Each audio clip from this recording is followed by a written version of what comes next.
2026-yil 9-may G'ofurg'ulon cho'lidamiz. Kelganimizga bir haftacha bo'lib qoldi. Bu birinchi video.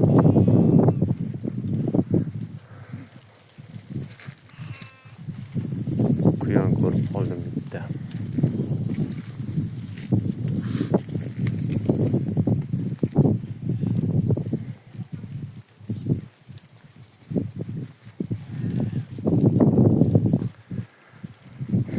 Qo'ylarimiz G'ofurg'ulonda.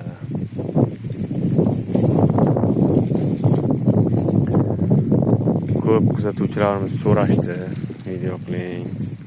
Ko'chatganimizni video qilganida undan keyin video